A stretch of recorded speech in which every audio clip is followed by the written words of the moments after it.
ராஜாஜி மாணவர்கள் அனைவருக்கும் இனிய வணக்கங்கள். சரி சார், எப்படி சார் படிச்சிட்ருக்கீங்க? எல்லாம் நல்லா படிச்சிட்ருக்கீங்கள சார்? படிப்பை கொஞ்சம் தீவிரப்படுத்துங்க. ஏன்னா பார்த்தீங்கன்னா போன வாரத்தில் டிஎன்பிஎஸ்சியிலேருந்து சில அனௌன்ஸ்மெண்ட்லாம் வந்திருக்கிறது தெரியும் உங்களுக்கு. ஏன்னா குரூப் 1 முதல் கட்ட தேர்வும் நடக்க போகுது. அதே மாதிரி பழைய தேர்வுகள் நடத்த போகிறாங்க, கவுன்சிலிங் இந்த மாதிரிலாம் நடக்க போகுது. அதனால் ஹால்பர் மிக விரைவில் வரலாம். மார்ச் ஏப்ரல் அந்த இதில் தேர்வு நடக்கிற மாதிரி வரதுக்கான வாய்ப்புகள் அதிகம்.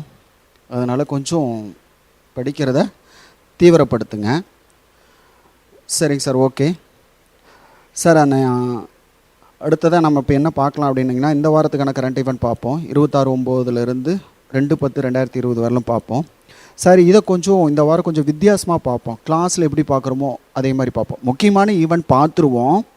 அது தொடர்புடைய ஜிகே இந்த மாதிரிலாம் இருந்துச்சுன்னா நம்ம அப்படியே எழுதிக்குவோம். நம்ம கொஸ்டின் அண்ட் ஆன்சராக எழுதிக்குவோம். அதனால் எல்லோரும் என்ன பண்ணுறீங்க அப்படின்னா, ஒரு நோட்டு பேனா, கரண்ட் ஈவெண்ட் நோட்டும் பேனாவையும் எடுத்துக்குவோம். ஓகேங்களா? எல்லாருமே எடுத்துக்குங்க. அந்த ஈவெண்ட் எழுதிட்டு பின்னாடி அப்படியே எழுதலாம். நம்ம கேள்வியும் கேட்போம். ஆன்சர் தெரிஞ்சதுன்னா எழுதுங்க, இல்லைன்னா நம்ம ஆன்சர் பார்த்துக்குவோம். அப்போ தான் மனசில் நிற்கும். ஓகேங்களா? எல்லோரும் நோட்டு பேனா எடுத்துக்கங்க சார். சரிங்க சார், இப்போ முதலாவது ஈவெண்ட் பார்ப்போம். முதலாவது ஈவெண்ட் பார்த்திங்கன்னா, ஒரு புதுசாக ஒரு ட்ரெயின் சர்வீஸை தொடங்க போகிறாங்க. எந்த ஊரில், அதனுடைய வேகம் என்ன, அதற்கு யாரெல்லாம் உதவி பண்ண போகிறாங்க அப்படிங்கிறது தான் பார்க்க போகிறோம். ஓகேங்களா? ட்ரெயின் சர்வீஸ்னால் என்ன அப்படின்னா, இதுக்கு முன்னாடி என்ன பண்ணலாம் அப்படின்னா, அகன்ற வழிப்பாதை, குறுகிய வழிப்பாதை, அப்புறம் பார்த்திங்கன்னா மெட்ரோ ட்ரெயின் இந்த மாதிரிலாம் பார்த்துருப்போம். புல்லட் ட்ரெயின் இந்த மாதிரி. அதே மாதிரி புதுசாக ஒரு ட்ரெயின் சர்வீஸை தொடங்க போகிறாங்க. என்ன அப்படின்னா, India's first regional rapid transit system train அப்படின்னு சொல்லிட்டு, அது என்ன, விரைவான போக்குவரத்து அமைப்பு அப்படிங்கிற மாதிரி சொல்லலாம். இது எங்கே ஆப்ரேட் பண்ண போகிறாங்க, இதை சும்மா ஜஸ்ட் எழுதிக்கங்க. அடுத்து அதை தொடர்புடைய பழைய ஈவெண்ட்லாம் பார்த்துக்கலாம். எங்கெங்கே எந்தெந்த இடத்துல முத இயக்க போகிறாங்க அப்படின்னா, டெல்லியிலிருந்து மீரட் வரை, காசியாபாத் வழியாக மீரட் வரை இயக்க போகிறாங்க. அதே மாதிரி பார்த்திங்கன்னா இதனுடைய வேகம் எவ்வளோ இருக்குது அப்படின்னா 180 கிலோமீட்டர் வேகத்தில் இருக்கும் அப்படின்னு சொல்லிட்டு சொல்கிறாங்க. இந்த ட்ரெயின் இப்போ ரன் பண்ண போடல, 2023 வாக்கில் தான் இயக்க போகிறாங்க. இப்போ அதற்கான வடிவமைப்பை வெளியிட்டிருக்காங்க. இப்படி தான் இருக்கும் அப்படிங்கிறத வெளியிட்டிருக்காங்க. Okay sir. இதுக்கு கூட பார்த்திங்கன்னா இந்த 4 நாளைக்கு அப்புறம் கூட ஒரு இது தொடர்பான ஒரு செய்தி வந்துச்சு. இதற்கு யார் நிதி உதவி அளிக்க போகிறாங்க அப்படின்னு சொல்லிட்டு கூட, அந்த வங்கி கூட சாங்காயில் இருக்குது ஹெட் குவார்ட்டர்ஸ். என்னன்னு எழுதுங்க பார்க்கலாம். பிரிக்ஸ் அமைப்போட வங்கி தான் இதுக்கு நிதி உதவி பண்ண போகிறதா பின்னாடி ஈவெண்ட்டில் வந்துச்சு. இந்த இடத்துல பார்த்துக்கலாம். இந்த ரீஜனல் ரேபிட் டிரான்சிட் சிஸ்டத்துக்கு யார் நிதி உதவி அளிக்க போகிறாங்க அப்படின்னா, நியூ டெவலப்மெண்ட் பேங்க். ஓகேங்களா? அதுதான் நிதி உதவி அளிக்க போகிறாங்க. சரிங்க சார். இப்போ இந்த ட்ரெயின் சர்வீஸை பற்றி கொஞ்சம் கேள்வி பார்ப்போம். பழைய ஈவெண்ட்லாம் கொஞ்சம் இருக்கிறத பார்ப்போம். சமீபத்தில் வந்த செய்திகள்லாம் பார்ப்போம். ஓகேங்களா? அப்படியே எழுதிக்கங்க சார். கொஸ்டின் எழுதிக்கங்க. ஆன்சர் தெரியுதான்னு எழுதி பாருங்கள். இல்லைன்னா நம்ம ஆன்சர் பார்த்துக்கலாம், உடனே பார்த்துக்கலாம். இந்தியாவின் முதலாவது புல்லட் ரயில் சேவை எந்த 2 நகரங்களுக்கு இடையே இயக்கப்பட உள்ளது? ஓகேங்களா? இன்னொருக்கா கூட ரிப்பீட் பண்ணுறோம். இந்தியாவின் முதலாவது புல்லட் ரயில் சேவை எந்த 2 நகரங்களுக்கு இடையே தொடங்கப்பட உள்ளது? இது டிஎன்பிஎஸ்சியில் முன்ன கேட்ட கேள்வி தான். முன்னாடி ஒரு முக்கியமான ஈவெண்ட்டு தான். சொல்லுங்கள் சார் பார்க்கலாம். எழுதியிருக்கலாம். ஆன்சர் எழுதியாச்சுங்களா? சரிங்க சார், ஆன்சர் பார்த்துடலாம். அகமதாபாத் டு மும்பை. ஓகேங்களா? இதை எழுதி. இதுக்கு நிதி உதவியெல்லாம் பார்த்திங்கன்னா ஜப்பான் தான் நிதி உதவி அளிக்கிறாங்க. ஓகேங்களா? அடுத்தது, முதலாவது வந்தே பாரத் ரயில் சேவை எந்த 2 நகரங்களுக்கு இடையே தொடங்கப்பட்டது? இதெல்லாம் மீண்டும் ரிப்பீட்டாக கேட்கலாம். இந்தியாவின் முதலாவது வந்தே பாரத் ரயில் சேவை எந்த இரு நகரங்களுக்கிடையே தொடங்கப்பட்டது? ஓகே, இந்த இரு நகரங்கள் எழுதி வச்சிங்களா? ஆன்சர் எழுதியிருக்க முடியும். டெல்லி டு வாரணாசி. ஓகேங்களா, டெல்லி டு வாரணாசி. ஓகே, அடுத்தது இரண்டாவது வந்தே பாரத் ரயில் சேவை எந்த இரு நகரங்களுக்கிடையே இயக்கப்பட்டது? சார் நல்லா தெரிஞ்சால் கூட சும்மா ஜஸ்ட் ஒரு டைம் எழுதி பாருங்கள். இரண்டாவது வந்தே பாரத் ரயில் சேவை எந்த இரு நகரங்களுக்கிடையே இயக்கப்பட்டது? டெல்லியிலிருந்து கட்ரா அப்படிங்கிற இடம் ஜம்மு காஷ்மீரில் இருக்குது. இது வைஷ்ணு தேவி ஆலயம் அப்படின்னு படிச்சிருப்போம். இந்த புனித அந்த என்ன சொல்லலாம், தூய்மை இந்தியா திட்டத்தில் கூட கோயிலெல்லாம் சிறந்த கோயிலாக கூட வைஷ்ணவ கோயில், தூய்மையான கோயிலெலாம் கூட தேர்வாச்சு படிச்சிருப்போம். ஓகே சார், அடுத்து கொஞ்சம் வித்தியாசமாக பாருங்கள். அடுத்த ஒரு கேள்வி, இந்தியாவின் முதலாவது மோனோ ரயில் சேவை, இது கொஞ்சம் முக்கியம், பார்த்து எழுதிக்கங்க. இந்தியாவின் முதலாவது மோனோ ரயில் சேவை எந்த நகரத்தில் தொடங்கப்பட்டது? ஓகேங்களா, எழுதியாச்சுங்களா?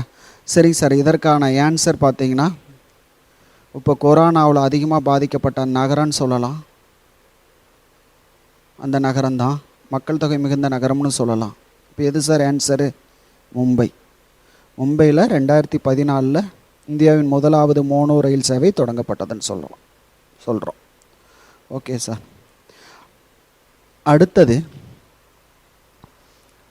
இந்த கிசான் ரயில் படிச்சிருப்போம். 22க்குள்ளே விவசாயிகளின் வருமானத்தை 2 மடங்காக்க அப்படிங்கிறதுலாம் திட்டம். அதுக்காக தான் இப்போ சமீபத்தில் 3 மசோதாக்கள்லாம் கொண்டு வரப்பட்டது. அதற்கு பல்வேறு மாநிலங்களில் எதிர்ப்பு, இதெல்லாம் படிச்சிருப்போம். முதலாவது கிசான் ரயில் எந்த 2 மாநிலங்களுக்கு இடையே இயக்கப்பட்டது? சும்மா ஜஸ்ட்டு முதலாவது கிசான் ரயில் அதை மட்டும் போடுங்க, போதுமானது. எழுதியாச்சுங்களா? சரி, இப்போ அதற்கான ஆன்சர் பார்த்தீங்கன்னா எழுதியிருக்க முடியும் உங்களால், தெரியுதான்னு பாருங்கள். மகாராஷ்டிரா டு பீகார். ஓகேங்களா, மகாராஷ்டிரா டு பீகார். ஓகே, அடுத்த கேள்வி, வியபார் மாலா ரயில் சேவை டெல்லியிலிருந்து எந்த மாநிலத்துக்கு முதலாக இயக்கப்பட்டது?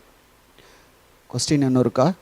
வியபார் மாலா ரயில் சேவை டெல்லியிலிருந்து எந்த மாநிலத்துக்கு இயக்கப்பட்டது? உங்களுக்கு தெரியும், வியபார் மாலா அப்படின்னாவே சிறு சிறு வணிகர்களுக்காக அப்படின்னு சொல்லிட்டு வியபார் மாலா யோஜனா அப்படின்னாவே அந்த இன்சூரன்ஸ் திட்டம் இதெல்லாம் படிச்சிருப்போம், பென்ஷன் திட்டம்லாம் படிச்சிருப்போம். ஓகே, டெல்லியிலேருந்து எங்கே சார்? திரிபுரா. ஓகேங்களா, ஓகே சரிங்க சார். நம்ம இப்போ அடுத்த ஈவெண்ட் போவோம். இப்போ பார்த்தீங்கன்னாவே உங்களுக்கு தெரியும், சைனா, ஆப்கானிஸ்தான், பாகிஸ்தான், இந்தியா அப்படின்னு சொல்லிட்டு மேப்பில் இது பார்த்திங்கன்னா இந்த இடத்துல ஒரு இடத்துல பாகிஸ்தான் தேர்தல் அனௌன்ஸ் பண்ணியிருக்காங்க. அதற்கு இந்தியா கடுமையான எதிர்ப்பு தெரிவிச்சிருக்காங்க. அதுதான் ஹெட்லைன்ஸ்லாம் செய்தி வந்துச்சு. ஓகே, பாகிஸ்தான் எந்த பகுதியில் தேர்தல் அறிவித்தாங்க? ஓகேங்களா, அதுக்கு இந்தியா எதிர்ப்பு தெரிவித்தது. எந்த அந்த மாநிலம், மாகாணம், அந்த பிரதேசத்துக்கு பேர் என்ன அப்படிங்கிறது கேள்வி. ஓகே, எந்த பகுதி சார்? கில்கிட் பல்டிஸ்தான் அப்படிங்கிற ஒரு பகுதி. நாம் என்ன சொல்கிறோன்னா, அவங்க ஆசாத் காஷ்மீர்னு சொல்லுவாங்க, அல்லது கில்கிட் பல்டிஸ்தான் அப்படின்னு சொல்லுவாங்க. பாகிஸ்தான் ஆக்கிரமிப்பு காஷ்மீர் இருக்குது இல்லைங்களா, அங்கே எலெக்ஷன் நடத்துகிறதா பாகிஸ்தான் சொன்னாங்க. அதற்கு இந்தியா என்னங்க சொல்லியிருக்காங்க? கடுமையான எதிர்ப்பு தெரிவிச்சிருக்காங்க. அதுவும் அந்த எலெக்ஷன் எப்போ நடக்க போகுது அப்படின்னா நவம்பர் 15, 2020 நடைபெறும் அப்படின்னு பாகிஸ்தான் பிரதமரான இம்ரான்கான் அறிவிச்சிருக்காரு. அதற்கு இந்தியா கடுமையாக எதிர்ப்பு தெரிவிச்சது. ஏன்னா அது இந்தியாவின் காஷ்மீரின் ஒரு பகுதி, காஷ்மீர் இந்தியாவின் ஒரு பகுதி இல்லை, அதனால் அதற்கு கடுமையாக எதிர்ப்பு தெரிவிச்சிருக்காங்க. சரிங்க சார், இப்போ பாருங்கள், இப்போ ஒரு கேள்வி. இப்போ ஜம்மு அண்ட் காஷ்மீர் இருக்குது இல்லைங்களா, ஜம்மு காஷ்மீரில் மொத்தம் எத்தனை பாராளுமன்ற தொகுதி சார் இருக்குது சொல்லுங்கள் பார்க்கலாம். ஜேகேல 6 பாராளுமன்ற தொகுதிகள் இருக்குது. ஓகே, இப்போ ஜம்மு காஷ்மீர் இப்போ நவ் கரண்ட் அசம்பிளி சீட்ஸ் இன் ஜம்மு காஷ்மீர் அப்படின்னு சொல்லலாம். எவ்வளோ அசம்பிளி சீட்ஸ் சார் ஜம்மு காஷ்மீரில் இருக்குது, சட்டப்பேரவை தொகுதி? இப்போ ஜம்மு காஷ்மீர் மசோதா கொண்டு வந்தாங்க இல்லைங்களா, அதில் எல்லாம் மொத்தம் எவ்வளோ தொகுதி இருக்குதுன்னு சொல்லியிருக்காங்க அப்படின்னு பார்த்தீங்கன்னா, எவ்வளோ தொகுதி அது சும்மா அப்படியே எழுதிக்கு பார்க்கலாம். 114 சட்டமன்ற தொகுதிகள் இருக்குது. அந்த தொகுதி கில்கிட் பாகிஸ்தான்லேயும் இருக்கா? அந்த 114 தொகுதி அடங்கியிருக்கா இல்லையா? இது மட்டும் சொல்லுங்க பார்க்கலாம், யோசிங்க. அடங்கியிருக்கேன் இல்லைங்களா? அடங்கி இருக்கு. ஓகேங்களா? ஜம்மு காஷ்மீரில் 87 தான் இருக்குது. 24 தொகுதி எங்கே இருக்குங்க? அந்த கில்கிட் பல்டிஸ்தானில் இருக்குது. அதுக்கு தான் இப்போ இந்தியா வந்து கடுமையாக எதிர்ப்பு தெரிவிச்சிருக்காங்க. ஓகே ஓகே இது தொடர்பாக இன்னும் ஒரு சின்ன ஈவெண்ட் மட்டும் பார்க்கலாம். இப்போ எப்படி நமக்கு ஜம்மு காஷ்மீர் ஒரு பெரிய பிரச்சனையாக இருக்குது இல்லைங்களா, அதே மாதிரி பாகிஸ்தானுக்கு ஒரு ஏரியா ஒரு பிரச்சனையாக இருக்குது. என்ன ஏரியான்னு சொல்லுங்கள் பார்க்கலாம். அங்கே தனிநாடு வேணும்னு சொல்கிறாங்க. தனிநாடு வேணும்னு கோரிக்கை. இந்தியா கூட ஒரு 2 ஆண்டுகளுக்கு முன்பு சுதந்திர தின உரையில் கூட மோடி அதை பற்றி தெரிவிச்சிருந்தார். என்ன பகுதின்னு சொல்லுங்கள்? கனிம வளம் நிறைந்த பகுதி. அந்த ஈரானை ஒட்டி இருக்கக்கூடிய ஒரு பெரிய மாகாணம் பலோச்சிஸ்தான். ஓகேங்களா? பலோச்சிஸ்தானில் தான் தனி நாடு, பாகிஸ்தான்லேருந்து பிரிஞ்சு தனி நாடு வேணும்னு அங்கே பெரிய இயக்கங்கள்லாம் நடைபெற்றுருக்கு. அங்கே அது ஒரு பெரிய பிரச்சனையாக தான் பாகிஸ்தானுக்கு இருந்துகிட்ருக்கு. ஓகே சார், இப்போ நம்ம அடுத்த ஈவெண்ட்டுக்கு போவோம். தெரியும் உங்களுக்கு, சமீபத்தில் ஒரு மத்திய அமைச்சர் காலமானார். ஓகேங்களா? மத்திய அமைச்சர் காலமானார் அப்படின்னு சொல்லிட்டு படிச்சிருப்போம். யார் அப்படின்னு சொல்லிட்டு ஞாபகப்படுத்தி பாருங்கள். அவர் காலமானார் அப்படிங்கிறது ஒரு சின்ன செய்தி தான். ஆனால் அது தொடர்புடைய ஒரு 4 கரண்ட் ஈவெண்ட்டை கரண்ட் ஈவெண்ட்ஸ் சொல்லலாம், அல்லது ஜிகேவை பார்க்கலாம். மிக மிக முக்கியமானது. அதை இப்போ பார்ப்போம். இவர் யாருன்னா யஸ்வந்த் சிங். யஸ்வந்த் சிங் அப்படிங்கிறவர் தான் காலமானார் அப்படின்னு சொல்லிட்டு பார்த்துருப்போம். இவர் எந்தெந்த இலாக்காவில் சார் மத்திய அமைச்சராக இருந்தார் அப்படியே அப்படியே நீங்கள் கோட் பண்ணிக்கலாம். யஸ்வந்த் சிங் காலமானார். இவர் வகித்த பதவிகள் என்னென்ன டிபார்ட்மெண்ட்டில் இவர் அமைச்சராக இருந்தார் சொல்லுங்கள் பார்க்கலாம். வெளியுறவு, பாதுகாப்பு மற்றும் நிதி அமைச்சகம். இந்த 3லையும் பார்த்தீங்கன்னா இவர் வந்து மத்திய அமைச்சராக இருந்திருக்காரு. மிக மிக முக்கியமான இதில். சரிங்க சார், இவர் பார்த்தீங்கன்னா எப்போ சார் பிஜேபி ஆட்சிக்கு வந்தது கூட சும்மா எப்போவாது கேட்கலாம். எப்போ சார் வந்துச்சு சொல்லுங்கள் பார்க்கலாம்.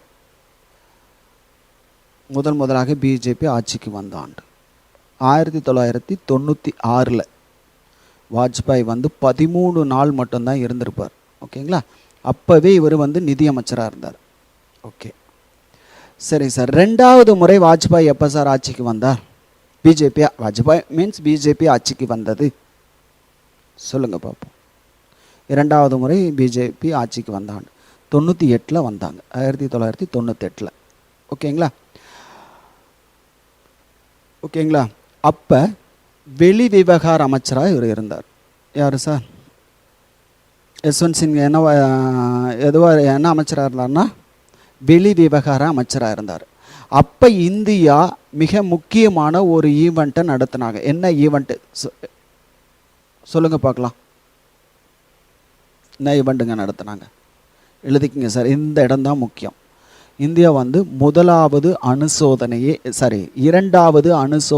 நடத்திய ஆண்டு. அப்போ இவர் அந்த கிரிட்டிக்கல் பீரியடில் அமைச்சராக இருக்காருன்னு வச்சுக்கங்களேன். எந்த வருஷம் சார் சொல்லுங்கள் பார்க்கலாம்.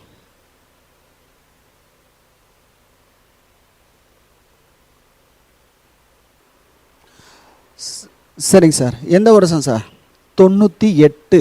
1998. அப்போ தான் வந்து இந்தியா 2வது அணுசோதனையை நடத்திய ஆண்டு. ஓகேங்களா? 98. இதை நல்லா பார்த்துங்க. சமீபத்தில் கூட கேட்டாங்க. 74 முதல் எப்போ அப்படின்னா 74. 2வது முறை இந்தியா அணுசோதனை நிகழ்த்திய ஆண்டு அப்படின்னு பார்த்தீங்கன்னா 98. இதுக்கு பேர் கூட நம்ம அடிக்கடி சொல்லியிருப்போம், ஆப்ரேஷன் சக்தி அப்படின்னு சொல்லிட்டு. ஓகே சார், மே 11 அன்னைக்கு நடத்தினாங்க. ஓகேங்களா? இந்தியா 2வது அணுசோதனை நிகழ்த்திய ஆண்டு அப்படின்னு பார்த்தீங்கன்னா 1998 மே 11. ஓகேங்களா? இந்த தினத்தினுடைய சிறப்பு என்ன அப்படி எழுதிங்க பார்க்கலாம். இந்த தினத்தின் சிறப்பு மே 11 நடத்தினாங்க. இந்த தினத்தின் சிறப்பு தேசிய தொழில்நுட்ப தினம். நல்லா பார்த்துக்குங்க. நம்ம எந்த நாளை வந்து தேசிய தொழில்நுட்ப தினமாக கொண்டாடுறோம் அப்படின்னா மே 11. ஓகேங்களா? இதை கொஞ்சம் பார்த்துக்குங்க. அடுத்த ஆண்டு பார்த்தீங்கன்னா 99 இவர் தான் அமைச்சராக இருக்கார். யஸ்வந்த் சிங். ஒரு முக்கியமான நிகழ்வு. என்ன நிகழ்வு சார்?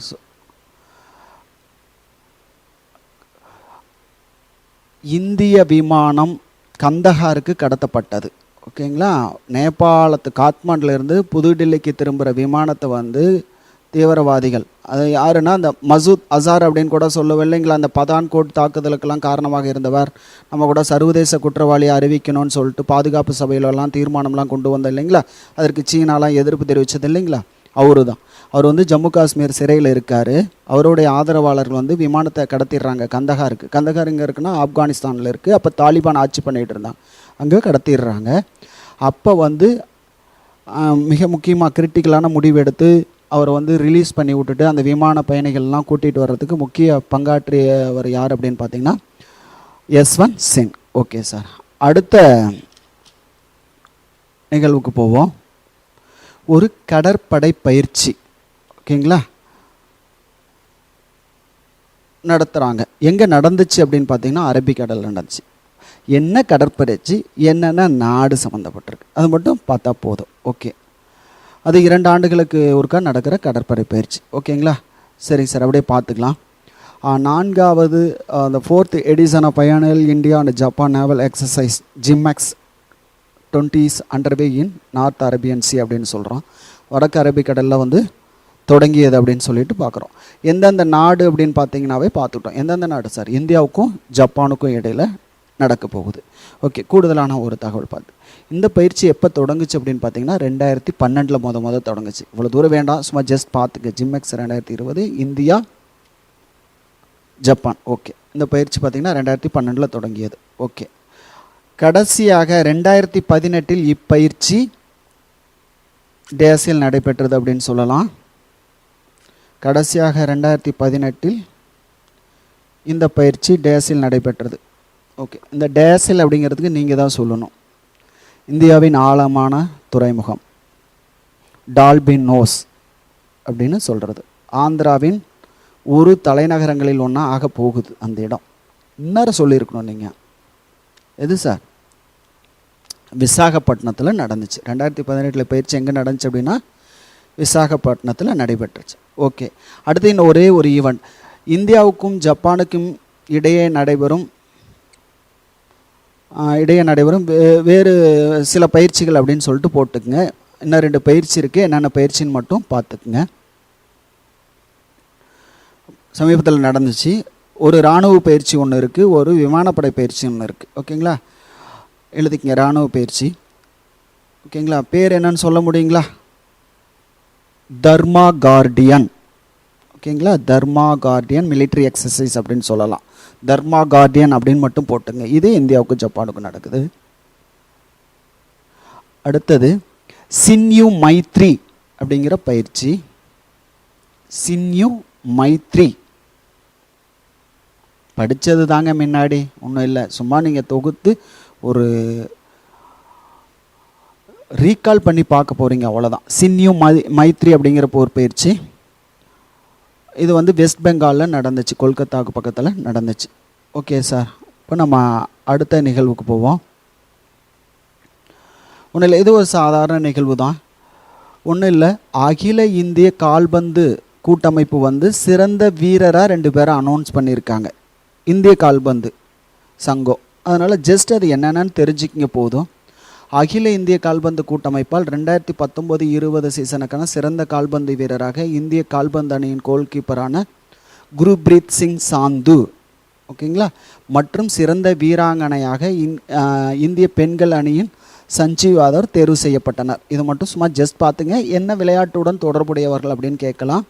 சஞ்சீவ் யாதவ் அப்படின்னா கால்பந்து, குருப்ரீத் சிங் சாந்து அப்படின்னா கால்பந்து. போதுமானது. ஓகே சார், இப்போ ஒரு கேள்வி.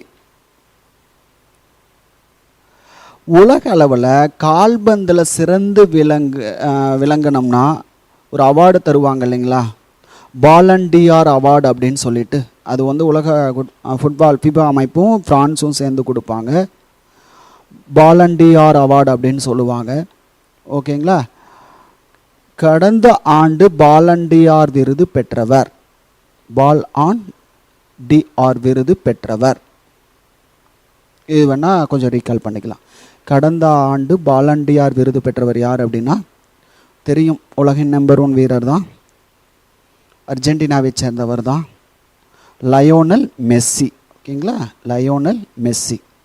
அதே மாதிரி பார்த்தீங்கன்னா football player of the year award 2019 யார் அப்படின்னா லயோனல் மெஸ்ஸி. ஓகேங்களா, லயோனல் மெஸ்ஸி. சரிங்க சார். அடுத்த ஈவெண்ட் பார்த்தீங்கன்னா சீஃப் மினிஸ்டர் பார்த்தீங்கன்னாவே தெரியும், சிவராஜ் சிங் சௌஹான் ஒரு ஸ்கீம் அனௌன்ஸ் பண்ணியிருந்தாங்க. அதை சும்மா ஜஸ்ட்டு பார்த்துக்குங்க, ஏன்னா பழசில் ஒரு ஸ்கீமோட தொடர்புடையது, அவ்வளோதான், அதனால் பார்க்க போகிறோம். முக்கிய மந்திரி கிசான் கல்யாண் யோஜனா அப்படின்னு சொல்கிறோம். முக்கிய மந்திரி கிசான் கல்யாண் யோஜனா. முக்கிய மந்திரினாவே முதலமைச்சருக்கு வந்துடும், அவ்வளோதான். பிரதான் மந்திரிங்க சொல்கிற மாதிரி முக்கிய மந்திரினாவே அந்த மாநில அமைச்சர்கள், அந்த மாநில முதலமைச்சரை தான் குறிக்கும். முக்கிய மந்திரி கிசான் கல்யாண் யோஜனா அப்படின்னு சொல்லிட்டு மத்திய பிரதேசம் ஒரு திட்டத்தை தொடங்கினாங்க. ஏன்னா அந்த திட்டம் அவ்வளவு தேவையில்லைங்க, இந்த பெண்கள், குழந்தைகள், விவசாயிகள் இதுக்கு மட்டும் கொஞ்சம் நம்ம பார்த்துக்கிற மாதிரி இருக்கும். இப்போவாது கேட்கலாம். சரிங்க சார், இது என்ன சிறப்பு அப்படின்னா ஸ்மால் அண்ட் மார்ஜினல் ஃபார்மர்ஸ், குறு மற்றும் நடுத்தர அந்த விவசாயிகளுக்கு ஆண்டுக்கு 4000 ரூபாய் தர்றாங்க ஆனுவலி, ஆண்டுக்கு. அப்போ இந்த நிதி திட்டத்தில், அந்த விவசாயிகளுக்கான நிதி திட்டத்தில் மொத்தம் எவ்வளோ சார் இப்போ அந்த மத்திய பிரதேசத்தில் ஒரு விவசாயி பயன்பெற முடியும்? ஒரு குறு விவசாயி சொல்லுங்கள் பார்க்கலாம். மாநில அரசு 4000 தருது, அப்போ மத்திய அரசு ஒரு குறிப்பிட்ட தொகை தராங்க. அப்போ அந்த மாநிலத்தில் விவசாயி எவ்வளோ சார் பணம் பெற முடியும்? தெரியும் உங்களுக்கு, 10,000 ரூபா பணம் பெற முடியும். ஓகேங்களா, என்ன திட்டம் சொல்லுங்கள்? மத்திய அரசு 3 தவணையில் 2000 கொடுக்குதுன்னு சொன்னேன் இல்லைங்களா? ஓகே, எழுதுங்கப்பா, எழுதிக்குங்க, சும்மா கொஞ்சம் நோட் பண்ணி பாருங்கள். மத்திய அரசு விவசாயிகளுக்கு ஊக்கத்தொகை வழங்கும் திட்டத்தின் பெயர் மலை கேள்வி அமைச்சுக்கிறது தான். என்ன திட்டம்னு சொல்லுங்கள் பார்க்கலாம். பிரதான் மந்திரி கிசான் சம்மான் நிதி அப்படின்னு சொல்லிட்டு. ஓகேங்களா, பிரதான் மந்திரி கிசான் சம்மான் நிதி. ஓகே, எழுதிட்டிங்களா? சரி, ஓகே. இது போன வருஷம் தான் தொடங்கினாங்க சார். தொடங்கிய நாள் ஓகேங்களா, February 24, 2019. ஓகே, அடுத்தது இத்திட்டம் தொடங்கப்பட்ட இடம். ஏன்னா ஒரு பெரிய திட்டம்னா ரொம்ப நாள் கழித்து தொடங்கின இடம் கேட்குறதுக்கு வாய்ப்பு இருக்கும். ஓகேங்களா, பிரதான் மந்திரி கிசான் சம்மான் நிதி திட்டம் தொடங்கப்பட்ட இடம் எழுத முடியும். எழுத முடியலனாலும் இப்போ அதை ரிலேட்டடாக ஒரு ஜிகே சொல்லலாம். அது சொல்லும்போது நீங்கள் கண்டிப்பாக எழுதிடலாம். உலகின் நீளமான ரயில்வே நடைபாதை பிளாட்ஃபார்ம் அப்படின்னு சொல்கிறோம் இல்லைங்களா, அது இருக்கக்கூடிய இடம். இந்த இடம் சார் கோரக்பூர், உத்தரப்பிரதேஷ். ஓகேங்களா, கோரக்பூர் உத்தரப்பிரதேசில் தான் இந்த பிரதான் மந்திரி கிசான் சம்மான் நிதி திட்டம் தொடங்கப்பட்டது. ஓகே, சரிங்க சார். நம்ம அடுத்த ஈவெண்ட்டுக்கு போவோம். ஒரு புதிய நியமனம். ஃபோட்டோ பார்த்தா ஐடென்டிஃபிகேஷன் பண்ணுறது முக்கியம். இந்த தகவல் தொடர்பு நிறுவனங்களை கட்டுப்படுத்தக்கூடிய ஒரு அமைப்பு இருக்குது இல்லைங்களா? இப்போ நீங்கள் வந்திருக்கணும் அடுத்த லெவல் எதனுடைய எந்த அமைப்பு அப்படின்னு சொல்லிட்டு அந்த அமைப்போட தலைவரை நியமிச்சிருக்காங்க, சேர்மேன். ஓகேங்களா, எந்த அமைப்புனா ட்ராய் அப்படின்னு சொல்லுவாங்க இல்லைங்களா, அதை பார்த்துக்குங்க. Centre appoints P D Vaghela as chairman of TRAI telecom regulatory authority of India was. ஓகேங்களா, இந்தியா ஆஃப் இந்தியான்னு போட்டுக்குங்க. அடுத்து இட் வாஸ் எஸ்டாப்ளிஷ்டுன்னு வரணும், அதை அப்படியே நீங்கள் இது கரெக்ட் பண்ணிக்கங்க. It was established in 1997, 97 start பண்ணாங்க. இதனுடைய ஹெட் குவார்ட்டர்ஸ் எங்கே இருக்குது அப்படின்னா புதுடெல்லி. இது மட்டும் பார்த்துங்க. ட்ராய் அப்ரிவியேஷன் முக்கியம், telecom regulatory authority of India. அதில் நோட்ஸ் நீங்கள் அப்படியே நோட் பண்ணிக்கங்க. இது தொடங்கப்பட்ட ஆண்டு அப்படின்னு எழுதிக்கலாம். எந்த வருஷம்னா 1997. ஓகேங்களா, தலைமையிடம் எங்கே அப்படின்னா புதுடெல்லி. ஓகே, இன்னும் 2 அமைப்பு இருக்குது சார் இந்தியாவில், ரொம்ப ரொம்ப முக்கியம். அதையும் அப்படியே எழுதிக்கிங்க பார்ப்போம். இந்த காப்பீட்டு நிறுவனங்கள் இருக்குது இல்லைங்களா, இதையெல்லாம் கட்டுப்படுத்தக்கூடிய அமைப்பு எதுன்னு சொல்லுங்கள் பார்க்கலாம். இதை சொல்லிடுறோம், IRDA. ஓகேங்களா, அதை அப்படியே நீங்கள் அப்ரிவியேஷன் எழுதிக்கிங்க. IRDAன்னு போட்டு அப்ரிவியேஷன் எழுதிக்கலாம். Insurance regulatory and development authority அப்படின்னு சொல்லலாம். Insurance regulatory and development authority அப்படின்னு சொல்லிட்டு எழுதிக்கலாம். சரி, இது தொடங்கப்பட்ட ஆண்டு 1991. சரிங்க சார். அந்த ஐஆர்டிஏ இருக்கு இல்லைங்களா, அதனுடைய தலைமையிடம் ஜஸ்ட் அப்படி கீழே தலைமையிடம் போட்டுக்குங்க. சார் இருக்குது இரட்டை நகரங்கள் சொல்லுவோமேங்க, ஹைதராபாத். ஓகேங்களா, ஹைதராபாத் எழுதியாச்சு. Okay sir. அடுத்தது பார்த்தீங்கன்னா இந்த பங்குச்சந்தை நிதி நிறுவனங்கள், இந்த நிதி அமைப்புகள் இதையெல்லாம் கட்டுப்படுத்தக்கூடிய ஒரு அமைப்பு இருக்கும், செபி அப்படின்னு சொல்லிட்டு. இதை பற்றி சும்மா ஜஸ்ட் எழுதிக்கலாம், செபி. சரி சார். அப்ரிவேஷன் என்ன sir? Stock exchange board of இந்தியாவா, செக்யூரிட்டிஸ் எக்ஸ்சேஞ்ச் போர்ட் ஆஃப் இந்தியாங்களா? இது சரி, securities exchange board of India. இது கொஞ்சம் பார்த்துக்குங்க. இது எப்போ சார் தொடங்கினாங்க? எஸ்டாப்ளிஷ்டு தொடக்கம் அப்படின்னு போட்டுக்குங்க, 1992. ஓகே. இதனுடைய தலைவராக இன்னொரு 6 மாத காலங்களுக்கு ஒருத்தரை நியமித்தாங்க, நீட்டிக்கப்பட்டுள்ளார். நியமித்தாங்கன்னு சொல்ல முடியாது. யார் சார்? அப்போ கரண்ட் சேர்மேன் ஆஃப் செபி அப்படின்னு சொல்லலாம். யார் சார் செபியோட தற்போதைய தலைவர்? அஜய் தியாகி. ஓகேங்களா, அஜய் தியாகி தான் தற்போதைய தலைவர். ஓகே.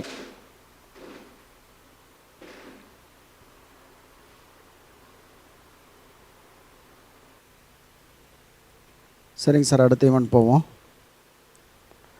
இப்போ பார்த்தீங்கன்னா கர்நாடகாவில் ஒரு முக்கியமான மரம் ஒரு நோயால் பாதிக்கப்பட்டதாக செய்தி வந்துச்சு. அதை பற்றி பார்ப்போம்.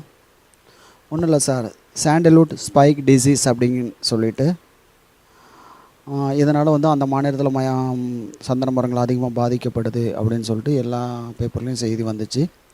சும்மா ஜஸ்ட் இது எதனால் ஏற்படுது அப்படிங்கிறத மட்டும் பார்த்துக்குவோம். நோய்க்கான காரணம் பார்த்திங்கன்னா பைட்டோபிளாஸ்மா பாக்டீரியா அப்படிங்கிறது, பைட்டோபிளாஸ்மா அப்படிங்கிற பாக்டீரியா நோய். அதை மட்டும் சும்மா ஜஸ்ட் ஞாபகம் வச்சுக்கோங்க. அடுத்து பார்த்திங்கன்னா இதிலேருந்து ஜிகே என்ன சொல்லலாம்னா, சந்தன மாநிலம் எது அப்படின்னு சொல்லிட்டு காமனாக அது எல்லோரும் எழுதலாம், கர்நாடகா அப்படின்னு சொல்லுவோம். அதே மாதிரி தமிழகத்தின் சந்தன நகரம் அப்படின்னு சொல்லிட்டு ஒரு நகரம், ஒரு ஊரை சொல்லலாம். எந்த ஊர் சார் தமிழகத்தின் சந்தன நகரம்? உங்களுக்கு தெரியும், வேலூர்லேருந்து பிரிக்கப்பட்ட ஒரு மாவட்டத்தின் தலைமையிடம் தான். நீங்கள் சொல்ல முடியும் திருப்பத்தூர். ஓகேங்களா, திருப்பத்தூர் தான் தமிழகத்தின் சந்தன நகரம் அப்படின்னு சொல்லிட்டு சொல்கிறோம். Okay sir.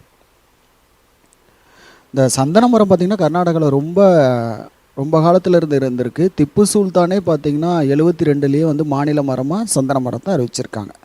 ஓகே சார், நம்ம அடுத்த ஈவெண்ட்டுக்கு போகலாம். ஓகேங்களா, தேர்தல் ஆணையம் சம்மந்தப்பட்ட ஒரு நிகழ்வு.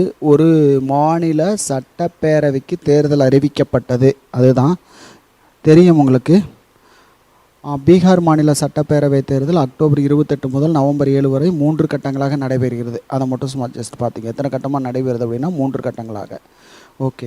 தேர்தல் முடிவுகள் வந்து என்றைக்குன்னா நவம்பர் 10 அன்னைக்கே அறிவிக்கப்படும் சொல்கிறாங்க. ஓகே. அடுத்தது கூடுதலாக என்ன தெரிஞ்சுக்கணும் அப்படின்னா, பீகாரில் எத்தனை சட்டப்பேரவை தொகுதிகள் உள்ளன அப்படிங்கிறது பார்த்துக்குங்க. 243 சட்டப்பேரவை தொகுதிகள் உள்ளன. ஓகே. இதிலேருந்து இன்னும் என்ன சார் நம்ம கேள்வி ஆனால் கொஞ்சம் கூடுதலாக இந்த சட்டப்பேரவை தொகுதியிலே எடுத்துக்குவோம். இந்தியாவில் எந்த மாநிலத்தில் அதிக சட்டப்பேரவை தொகுதிகள் உள்ளன? இது சும்மா எழுதி பாருங்கள், பார்க்கலாம். எழுத முடியும்னு நினைக்கிறேன். இங்கே பாப்புலேஷன் எந்த மாநிலத்தில் அதிகமோ அங்கே தான் இருக்கும். இப்போ எல்லோரும் எழுதிடலாம். எங்கே சார் அதிகம்? உத்தரப்பிரதேஷ். ஓகே. எத்தனை தொகுதி அப்படிங்கிறத மட்டும் ஞாபகம் வச்சுக்கோங்க. 403 தொகுதி இருக்குது. ஓகேங்களா, அதிகபட்சமாக உத்தரப்பிரதேசம் தான் 403 தொகுதி. ஓகே. அதே மாதிரி இந்த தேர்தல் ஆணையம் இருக்குது இல்லைங்களா, இங்கிலீஷில் எலெக்ஷன் கமிஷன் ஆஃப் இந்தியான்னு சொல்கிறோம், ஹிந்தியில் நிர்வாசன் சதன். அந்த ஹிந்தியில் நிர்வாசன் சதன் அப்படிங்கிற தேர்தல் ஆணையத்தை எவ்வாறு அழைக்கப்படுகிறதுன்னு கேள்வி கேட்டிருக்காங்க. இப்படி கேட்டால் என்னென்னு சொல்லணும்னா நிர்வாசன் சதன் அப்படின்னு சொல்லிட்டு சொல்கிறோம். ஓகே. அடுத்தது பாருங்கள், இந்த தேர்தல் ஆணையம் எப்போ சார் அமைக்கப்பட்டது? அடிக்கடி கேட்குறதான், சும்மா ஜஸ்ட் ஞாபகம் வச்சுக்கோங்க. 1950 ஜனவரி 25. ஓகேங்களா. இந்த ஜனவரி 25 தான் எந்த தினமாக கொண்டாடுறோம் அப்படிங்கிறது உங்களுக்கு தெரியும். என்னைக்கு சார் என்னவா கொண்டாடுறோம் சார்? தேசிய வாக்காளர் தினம். Okay sir. இப்போ இந்த தேர்தல் ஆணையத்தின் தலைவர் இருக்காங்க இல்லைங்களா, 3 பேர், தலைமை ஆணையர் ஒருத்தர், 2 ஆணையர்கள், அது பேர் சொல்லுங்களா பார்க்கலாம். எழுதி பாருங்களே. யார் சார் தலைமை தேர்தல் ஆணையர்? அவர் தான் அனௌன்ஸ் பண்ணார், சுனில் அரோரா. ஓகே. அடுத்தது சார் சுசில் சந்திரா. அடுத்தது ராஜீவ் குமார், கடைசி அப்பாயின்மெண்ட் பண்ணாங்க இல்லைங்களா, ராஜீவ் குமார். Okay sir. அடுத்த நிகழ்வுக்கு போவோம். அடுத்தது பார்த்திங்கன்னா கங்கையில் ஒரு பெரிய ஒரு மியூசியம் ஓப்பன். ஓகே சார், பார்ப்போம். கங்கை ஆற்றில் உருவாக்கப்பட்ட கங்கா அவலோகான் என்ற அருங்காட்சியகத்தை பிரதமர் மோடி தொடக்கி வைத்தார் அப்படிங்கிறது. எங்கு தொடங்கப்பட்டது அப்படின்னா கங்கை ஆற்றில். ஓகே, இந்த அருங்காட்சியகம் எங்கு அமைந்துள்ளது, எந்த இடத்துல தொடக்கி வச்சார் அப்படிங்கிற ஒரு கேள்வி கேட்டோம்னா ஹரித்துவார் அப்படின்னு சொல்லலாம். ஹரித்துவார் அப்படின்னாவே உங்களுக்கு தெரியும் உத்தராகண்டில் தான் இருக்குது. அப்போ எந்த மாநிலத்தில் அப்படின்னு கேட்டாலும் உத்தராகண்ட். ஓகே. அடுத்தது கங்கை தூய்மையாக்கும் திட்டம்னு ஒன்று உங்களுக்கு தெரியும், நமாமி கங்கா அப்படின்னு சொல்லிட்டு. இந்த திட்டத்தின் கீழ் தண்ணீரை சுத்திகரிப்பதற்கான 6 மிகப்பெரிய திட்டங்களும் இதனுடன் தொடக்கி வைக்கப்பட்டன. இதுதான் இந்த 4 ஈவெண்ட் மட்டும் பார்த்துக்குங்க. கங்கா அவலோகான் அருங்காட்சியகம் எங்கு தொடக்கி வைக்கப்பட்டது அப்படின்னா ஹரித்துவாரில். அதே மாதிரி கங்கையை தூய்மைப்படுத்தும் திட்டம் எது அப்படின்னா நமாமி கங்கான்னு சொல்லலாம். இது மாதிரி 6 திட்டங்கள் தொடக்கி வைக்கப்பட்டது அப்படின்னு சொல்லலாம். ஓகே சரி, இதையெல்லாம் எந்த அமைச்சகம் செயல்படுத்துது சார்? அதை மட்டும் சும்மா ஜஸ்ட் ஞாபகம் வச்சுக்கங்க பார்க்கலாம். எந்த அமைச்சகம் சார் செயல்படுது அப்படின்னா சமீபத்தில் இந்த மத்திய நீர்வள அமைச்சகம் அப்படின்னு தான் சொல்லுவோம். அதை ஹிந்தி பேரில் என்ன சொல்லுவாங்க அப்படின்னா ஜல் சக்தி அமைச்சகம் செயல்படுத்துது அப்படின்னு சொல்லுவோம். ஓகே, இந்த ஜல் சக்தி அப்படின்னாவே இந்த நீர் ஆதாரம், அதுதான் ஜல் சக்தின்னு சொல்லுவோம். ஜல் ஜீவன் மிஷன் அப்படின்னா என்ன சார் அர்த்தம்? என்ன எதுக்கான திட்டம் சார்? அனைவருக்கும் பாதுகாப்பான குடிநீர் வழங்கும் திட்டம் தான் ஜல் ஜீவன் மிஷன் அப்படிங்கிறது. ஓகேங்களா? சரிங்க சார், நம்ம இப்போ அடுத்த ஈவெண்ட்டுக்கு போவோம். அடுத்த ஈவெண்ட் பார்த்திங்கன்னா கொரோனா தடுப்பு மருந்து உற்பத்தி செய்கின்ற ஒரு நிறுவனம் பற்றிய ஒரு தகவல். ஓகேங்களா? ஒரு நிறுவனம் பார்த்திங்கன்னா 100 மில்லியன் டோஸை உற்பத்தி பண்ணுறதா வாக்குறுதி கொடுத்துருப்பாங்க. அதை பற்றிய செய்தி தான். எந்த நிறுவனம் எங்கே இருக்குது அது மட்டும்தான் பார்க்க போகிறோம். ஓகேங்களா? என்னென்னா செரும் இன்ஸ்டிடியூட் ஆஃப் இந்தியா கூடுதலாக 100 மில்லியன் டோஸ் கொரோனா தடுப்பு மருந்து உற்பத்தி செய்ய உள்ளதுன்னு சொல்கிறோம். ஆல்ரெடி 100 சொல்லியிருந்தாங்க, இப்போ 100 கூடுதலாக உற்பத்தி பண்ணுறேன்னு சொல்லியிருக்காங்க. இந்த நிறுவனம் எங்கே இருக்குது அப்படின்னு பார்த்தீங்கன்னா பூனேவில் இருக்குது. செரும் இன்ஸ்டிடியூட் ஆஃப் இந்தியா அப்படிங்கிறது பூனேவில் இருக்குது. ஓகேங்களா? இது ஒரு தனியார் துறையை சேர்ந்த நிறுவனம். ஓகேங்களா? இதை கொஞ்சம் ஜஸ்ட் பார்த்துங்க. இது ஒரு தனியார் துறையை சேர்ந்த நிறுவனம். அதே மாதிரி பார்த்திங்கன்னா இந்த ஆக்ஸ்போர்ட் நிறுவனத்தினுடைய வேக்சின் இருக்குது இல்லைங்களா, கோவிஷீல்டு அப்படிங்கிறது, அதுவும் இந்த நிறுவனம் உற்பத்தி செய்கிறதுக்கான உடன்படிக்கையில் சைன் பண்ணியிருக்காங்க. அதே மாதிரி இந்த நிறுவனம் இந்த டோஸை $3 செலவில் கொடுக்குறதா சொல்லியிருக்காங்க. ஓகே சார், அடுத்த ஈவெண்ட்டுக்கு போவோம். உலக சுற்றுலா தினம் அப்படின்னு பார்க்குறோம். இது என்றைக்கு கொண்டாடுற அப்படிங்கிறது தெரியும். இது தொடர்பாக ஒரு செயலி வெளியிட்டிருந்தாங்க, அதுதான் செய்தி. சதி அப்படிங்கிறது செயலியை விருந்தோம்பல் துறைக்காக சுற்றுலா அமைச்சகம் வெளியிட்ட, இந்திய சுற்றுலாத்துறை அமைச்சகம் வெளியிட்ட ஒரு செயலி தான் சதி அப்படிங்கிறது. ஓகேங்களா? இதை சும்மா ஜஸ்ட் இதை மட்டும் பார்த்துக்குங்க. அதே மாதிரி அந்த செப்டம்பர் 29 தான் சுற்றுலா தினம் கொண்டாடுறோம். அதனுடைய கருப்பொருள் என்ன அப்படின்னு பார்த்தீங்கன்னா சுற்றுலா மற்றும் ஊரக மேம்பாடு. ஓகேங்களா? டூரிசம் அண்டு ரூரல் டெவலப்மெண்ட் அப்படிங்கிறது தான் அதனுடைய கருப்பொருள். ஓகே சார், அடுத்த ஈவெண்ட்டுக்கு போவோம். பாசிட்டிவ் பே சிஸ்டம் அப்படிங்கிற ஒரு சிஸ்டத்தை ஆர்பிஐ கொண்டு வர போகிறாங்க. எந்த தேதியிலிருந்து அப்படின்னீங்கன்னா வர ஜனவரி 2021 ஒரு முறையை கொண்டு வர போகிறாங்க. இது என்ன அப்படின்னா இந்த காசோலை மோசடியெல்லாம், தவறான காசோலை பாஸ் ஆகிருது இல்லைங்களா, இதற்காக மீண்டும் ஒரு வங்கியில் நம்ம கலெக்ஷன் போடுறோம் அப்படின்னா அந்த வங்கியிலிருந்து அவருக்கு மெசேஜ் போகும். அவர் நெட் பேங்கிங் மூலியமாகவோ ஏடிஎம் மூலியமாவோ மறுபடியும் வந்து அவர் வெரிஃபிகேஷன் பண்ணணும். யார் செக்கு கொடுக்குறாங்களோ அவர் வெரிஃபிகேஷன் பண்ணினா தான் பாஸ் ஆகும். இது 50,000க்கு மேலே இருந்தால் அப்படிங்கிற ஒரு சிஸ்டத்தை கொண்டு வராங்க. அதுதான் ஓகேங்களா. ரிசர்வ் பேங்க் ஆஃப் இந்தியா ஜனவரி 1, 2029 முதல் காசோலைகள் அனுமதிப்பதற்கான positive pay system for cheque truncation system என்ற முறையை ட்ரங்கேஷன் என்ற முறையை அறிமுகப்படுத்த உள்ளதுன்னு சொல்கிறோம். இந்த முறையை வந்து இந்த மென்பொருள் மேம்பாட்டை வந்து யார் டெவலப் பண்ணி கொடுத்தாங்க அப்படின்னா national payment corporation of India அப்படின்னு நிறுவனம் இருக்குது இல்லைங்களா, அந்த நிறுவனம் தான் பண்ணி கொடுத்தாங்க. உங்களுக்கு தெரியும் நேஷ்னல் பேமெண்ட் கார்ப்பரேஷன் ஆஃப் இந்தியாங்கிற அமைப்பு. இந்த அமைப்பு தான் மத்திய அரசுக்காக நிறையா செயலிகள்லாம் வெளியிட்டிருக்காங்க. மத்திய அரசினுடைய டிஜிட்டல் பண பரிமாற்றத்திற்காக நிறையா செயலிகளை வெளியிட்டிருக்காங்க. ஒரு 2-3 செயலி மட்டும் சொல்லுங்களே பார்ப்போம். 2-3 செயலை எழுதி பார்க்கலாங்களா. பீம், ஓகேங்களா, BHIM, ஓகேங்களா. இதுக்கு என்ன சார் விரிவாக்கனா பாரத் இன்டர்ஃபேஸ் ஃபார் மணி அப்படின்னு சொல்கிறோம். Bharat interface for money. Okay. அடுத்த செயலி UPI, இதுவும் ரொம்ப முக்கியமான செயலி தான். UPI, யூனிஃபைடு பேமெண்ட் இன்டர்ஃபேஸ் அப்படின்னு சொல்கிறோம். ஓகேங்களா. அதே மாதிரி அடுத்தது பார்த்திங்கன்னா ரூபே கார்டு. இதெல்லாம் நிறையா நாட்டில் வந்து பன்னாட்டிலையும் இந்த கார்டை அக்செப்ட் பண்ணிக்குவாங்க. ரூபே கார்டு அப்படின்னு சொல்லிட்டு நம்ம பக்கத்து நாட்டிலெல்லாம் Malaysia, Sri Lanka, Bangladesh, Saudi, Singapore எல்லாத்துலேயும் ரூபே கார்டை வந்து யூஸ் பண்ணலாம். அடுத்தது பார்த்திங்கன்னா காசோலையோட செல்லுபடியாகும் காலம் எவ்வளோங்க சொல்லுங்கள் பார்க்கலாம்.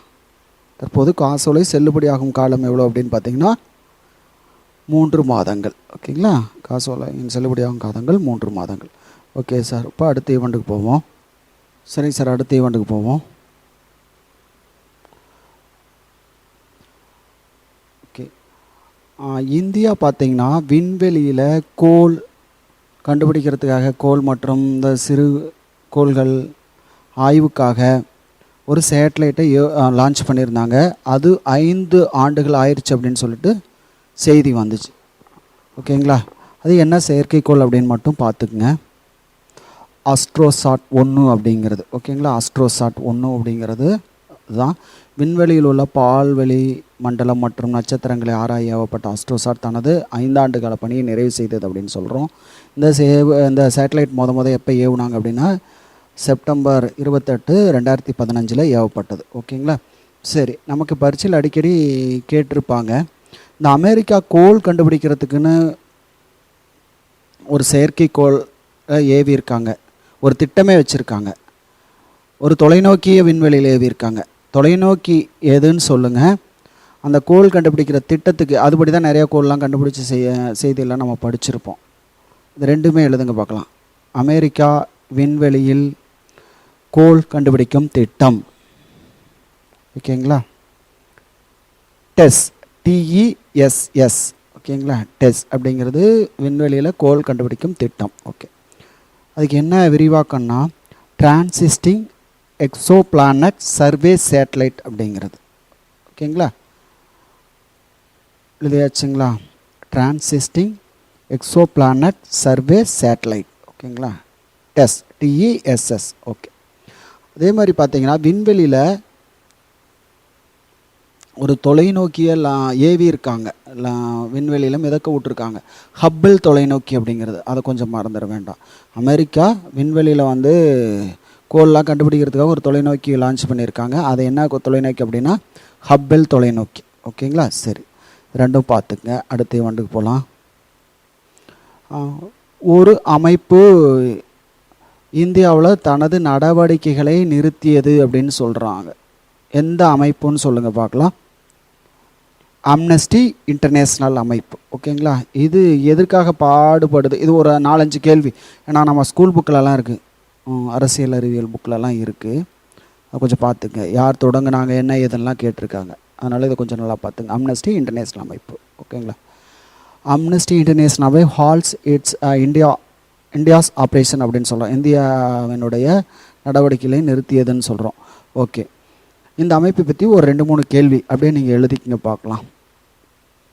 எதுக்காக அப்படின்னா, ஏன் நிறுத்துகிறாங்க அப்படின்னா, மத்திய அரசு வங்கி கணக்கு எல்லாம் முடக்கிருச்சு, அதனால் தன்னுடைய பணிகளை நிறுத்த போகிறோம் அப்படின்னு சொல்லிட்டு சொல்லியிருக்காங்க. ஓகே, இதனுடைய பணி என்ன அப்படின்னு பார்த்தீங்கன்னா, சர்வதேச அளவில் மனித உரிமைகள் மீறலுக்காகவும் மரண தண்டனையை எதிர்த்தும் போராடக்கூடிய அமைப்பு தான் அம்னஸ்டி இன்டர்நேஷ்னல் அமைப்பு அப்படிங்கிறது. சரிங்க சார், எந்த அமைப்பு தொடங்கப்பட்ட ஆண்டு சொல்லுங்க பார்க்கலாம். சரிங்க சார், இந்த அமைப்பு தொடங்கப்பட்ட ஆண்டு, இந்த அமைப்புனா அம்னஸ்டி இன்டர்நேஷ்னல் அமைப்பு தொடங்கப்பட்ட ஆண்டு இல்லையாச்சுங்களா? 1961. கொஞ்சம் நல்லா ஞாபகம் வச்சுக்கோங்க, 1961. அடுத்து கீழே எழுதுங்க, எழுத முடிஞ்சால் எழுதுங்க, அப்புறம் ஆன்சர் பார்த்து. தலைமையிடம், அம்னஸ்டி இன்டர்நேஷ்னல் அமைப்பின் தலைமையிடம். இப்படி எழுத வேண்டாம், இதன் தலைமையிடம் அப்படின்னு எழுதிங்க போதும். ஓகேங்களா. உலகின் முதல் மாநகராட்சி தான் இதனுடைய தலைநகரம். இப்போ எதுங்க சார் உலகின் முதல் மாநகராட்சி? எழுதியிருக்கலாம், லண்டன். லண்டன் தான் வந்து அம்னஸ்டி இன்டர்நேஷ்னல் அமைப்பினுடைய தலைமையிடம். இந்த அமைப்பை தொடங்கியவர், இருமுறை கேள்வி கேட்டிருக்காங்க, அதனால் பார்த்துக்க. இந்த அமைப்பை தொடங்கியவர்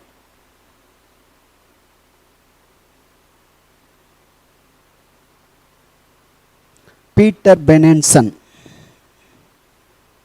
பீட்டர் பெனன்சன், இதை கொஞ்சம் பார்த்துங்க. அம்னஸ்டி இன்டர்நேஷ்னல் அமைப்பை தொடங்கியவரெலாம் கேள்வி கேட்டிருக்காங்க, பீட்டர் பெனன்சன். ஓகே, இன்னும் ஒரே ஒரு கேள்வி. இந்த அமைப்பிற்கு நோபல் பரிசு வழங்கப்பட்ட ஆண்டு. நோபல் பரிசுனா அமைதிக்கு தான் கொடுத்துருப்பாங்க. இந்த அமைப்பிற்கு நோபல் பரிசு வழங்கப்பட்ட ஆண்டு. ஓகேங்களா. சரி, போட்டுக்கிட்டிங்களா? எந்த வருஷம்னு தெரியாது, ஆனால் சொல்ல போகிற கேள்வி வச்சு எழுத முடியும். மொராஜி தேசாய் பிரதமரான ஆண்டு, அல்லது காங்கிரஸ் கட்சியை சேராத இன்னொரு கட்சி ஆட்சிக்கு வந்த ஆண்டு இந்தியாவில், சுதந்திர இந்தியாவில். இப்போ எந்த வருஷம் சார்? 1977. ஓகே சார், நம்ம அடுத்த கேள்விக்கு போவோம்.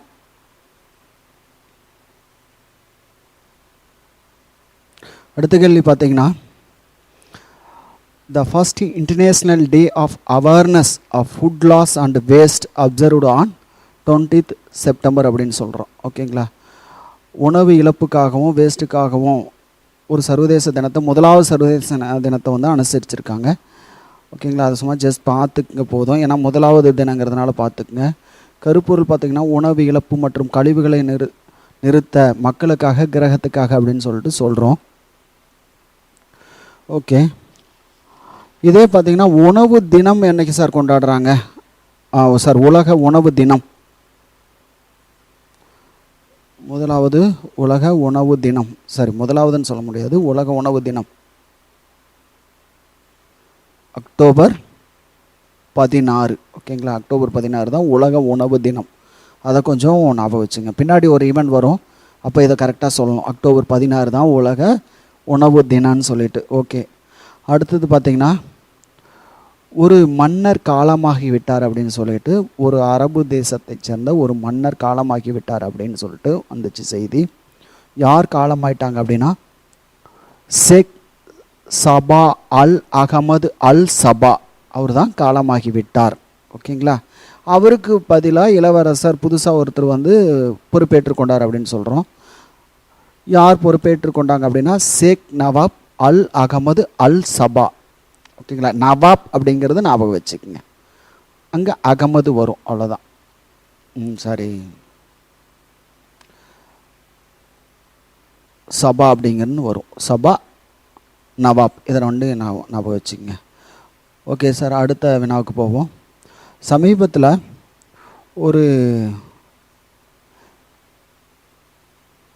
ஒரு பாக்டீரியா நோய் வந்து, ஒரு காங்கோ வைரஸ், சாரி பாக்டீரியான்னு சொல்ல முடியாது, காங்கோ வைரஸ் இந்தியாவில் ஒரு மாவட்டத்தில் பாதிச்சுது. அதனால் எச்சரிக்கை விடுத்திருந்தாங்க அப்படின்னு சொல்கிறோம். அது எது அப்படின்னு, எந்த மாநிலம் அப்படின்னு பார்த்தீங்கன்னா மகாராஷ்டிரா. ஓகேங்களா. மகாராஷ்டிராவின் பால்கார் மாவட்டம் மற்றும் மகாராஷ்டிராவை ஒட்டிய குஜராத் மாவட்டங்களில் காங்கோ வைரஸ் கண்டுபிடிக்கப்பட்டது. இந்த வைரஸ் எப்படி பரவுது அப்படின்னு பார்த்தீங்கன்னா விலங்குகளிடமிருந்து மனிதருக்கு பரவுதுன்னு சொல்கிறோம். ஜஸ்ட் பார்த்துங்க போதும். ஓகே, அடுத்த இது பார்த்தீங்கன்னா ஒரு விருது கொடுத்துருக்காங்க கேரளாவுக்கு. அதுதான் சும்மா ஜஸ்ட் என்னன்னு பார்த்துக்குங்க. Pacific Asia travel association, PATA, ஓகேங்களா, பசிபிக் ஆசியா ட்ராவல் அசோசியேஷன். இந்த அமைப்போட விருது வந்து கேரளாவுக்கு கொடுத்தாங்க. எதுக்காக கொடுத்தாங்க அப்படின்னா human by nature print campaign பிரச்சாரத்துக்காக கொடுத்துருக்காங்க. ஓகேங்களா, சும்மா ஜஸ்ட் பார்த்துங்க போதும். கேரளா சுற்றுலாத்துறையின் ஹியூமன் பை நேச்சர் பிரிண்ட் பிரச்சாரம் சந்தைப்படுத்துதலுக்கான மதிப்புமிக்க ஆசியா பசிபிக் சுற்றுலா அமைப்பின் 2020க்கான விருது பெற்றது அப்படின்னு சொல்கிறோம். ஓகே சார், அதே மாதிரி கூட பார்த்துக்குங்க. இந்த போன வாரம் ஒரு ஈவெண்ட் வந்துச்சு இல்லைங்களா, இந்த நான் கம்யூனிகபிள் டிசீஸ் அப்படின்னு சொல்லுவோம். அந்த டிசீஸ் அல்லது இந்த தொற்று நோய் தடுப்புக்காக சிறப்பாக செயல்பட்டதுக்காக ஐநா பார்த்திங்கன்னா நாட்டுக்கு தான் விருது கொடுப்பாங்க. முதல் முறை ஒரு மாநிலத்துக்கு கொடுத்துருக்காங்க. அதற்கான விருது கூட எந்த மாநிலம் சார் வாங்குச்சுன்னு பார்த்துருப்போம். போன வாரம் கேரளாவுக்கு கொடுத்ததுன்னு பார்த்துருப்போம். ஓகே சார், அடுத்த ஈவெண்ட் பார்த்திங்கன்னா பிரம்மோஸ் ஏவுகணை தொடர்பான ஒரு நிகழ்வு. ஓகேங்களா, நம்ம பிரம்மோஸ் அப்படின்னாவே தெரியும் உங்களுக்கு. என்னென்ன சார் எழுதலாம் இதில் இது கொஞ்சம் முக்கியமான பகுதி. ஒரு 4-5 கேள்வி கூட நம்ம இதில் க்ரியேட் பண்ண முடியும் சார். இதில் பார்த்திங்கன்னா ஒரு 2-3 கேள்வி முக்கியமானதாக அடிக்கடி கேட்கக்கூடியதாக இருக்கும். உலகில் வேகமான ஏவுகணைகளில் ஒன்று அப்படின்னு கேட்டிருக்காங்க. இந்தியாவை பொறுத்தவரையில் வேகமான ஏவுகணை அல்லது கேள்வி இப்படி கேட்கலாம், உலகின் வேகமான ஏவுகணைகளில் ஒன்று அப்படின்னாவே ஆன்சர் என்ன சார் வரும்? பிரம்மோஸ். ஓகே, அதே மாதிரி பார்த்திங்கன்னா இது எந்த நாட்டினுடைய கூட்டு தயாரிப்பு அப்படின்னு சொல்லிட்டு கேட்டிருப்பாங்க. ரஷ்யா. ஓகே, அதே மாதிரி எழுதியாச்சுங்களா, பிரம்மோஸ் இந்தியா ரஷ்யா கூட்டு தயாரிப்பு. ஓகே, அடுத்து பார்த்திங்கன்னா தாக்கும் தொலைவு, இது 3 பிரிவுகளும் பயன்படுத்தலாம். தாக்கும் தொலைவு அப்படின்னு சொல்லிட்டு எவ்வளோ தூரம் அப்படின்னு சொல்லலாம் பார்த்திங்கன்னா பழுசிலெல்லாம் 350 கிலோமீட்டர் அப்படின்னு சொல்லிட்டு தான் படிச்சிருப்போம். இப்போ பார்த்திங்கன்னா கொஞ்சம் கூடுதலாக்கியிருக்காங்க. ஓகேங்களா, என்னென்னா அப்படின்னா 400 கிலோமீட்டர் போகும் அப்படிங்கிறது தான் செய்தி. ஓகேங்களா, ஒரிசாவின் சந்திப்பூர் ஏவுகணை சோதனை தளத்திலிருந்து பிரம்மோஸ் சூப்பர் சோனிக் ஏவுகணை வெற்றிகரமாக சோதிக்கப்பட்டது அப்படின்னு சொல்கிறோம். ஓகேங்களா, இது வந்து ஒளியை விட 3 மடங்கு வேகத்தில் 400 கிலோமீட்டர் சென்று தாக்கக்கூடியது. ஓகேங்களா, சும்மா ஜஸ்ட் பார்த்துங்க. எங்கே சோதிச்சாங்கன்னா பாலசோர், ஒடிசா. ஓகேங்களா, எவ்வளோ தூரம் போகும் அப்படின்னா 400. ஏன்னா சில இதில் வந்து 450 போட்டிருந்தாங்க, மேக்ஸிமம் 400 தான் போட்டிருந்தாங்க. அதனால் அதை பார்த்துக்குங்க. ஓகே சார், அடுத்த எனக்கு போவோம். ஓகே சார், அடுத்தது பார்த்திங்கன்னா G20 சம்மந்தமான ஒரு மாநாடு நடந்துச்சு. அதை தான் நம்ம பார்க்க போகிறோம்.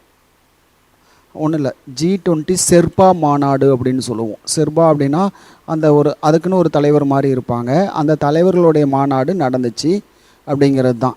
எந்த நாடு நடத்துச்சு அப்படிங்கிறது தான் G20 செர்பா மாநாட்டை யார் கலந்துக்கிட்டாங்க, அவ்வளோதான். எந்த நாடு கண்டிப்பாக எழுத முடியும். இந்த ஆண்டு G20 எந்த நாடு தான், அந்த நாடு தான் நடத்துவாங்க. நம்ம கிளாஸில் பார்த்துருப்போம். மேக்ஸிமம் அந்த நாடாக தான் இருக்கும். அப்போ எழுதி இருக்கணும் G20 செர்பா மாநாடு. ஒரு கைப்பன் போட்டு நேரம் எழுதியிருக்கணும் கிளாஸில். எந்த நாடு சார்? உலக அளவில் ஆயுதம் கூட அந்த நாடு அதிகமாக இறக்குமதி பண்ணுதுன்னு சொல்லுவோம். இப்போ எந்த நாடு? இப்போ எழுதியிருக்கலாம் சவுதி அரேபியா. ஓகேங்களா, சவுதி அரேபியா தான் வந்து அந்த செர்பா மாநாட்டை நடத்தினாங்க. இந்தியாவிலேருந்து ஒரு நாடாளுமன்ற உறுப்பினர், முன்னாள் அமைச்சரும் நாடாளுமன்ற உறுப்பினரும் ஒருத்தர் கலந்துக்கிட்டாங்கன்னு சொல்லுவோம்.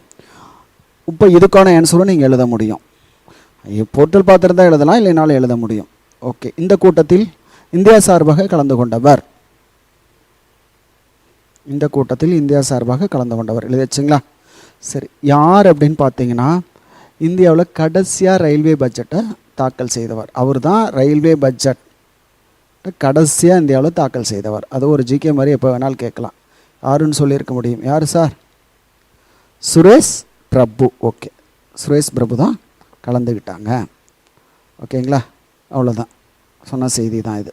சரி சார், ஓகே, நம்ம அடுத்த வினாக்கு போவோங்களா? ஓகே,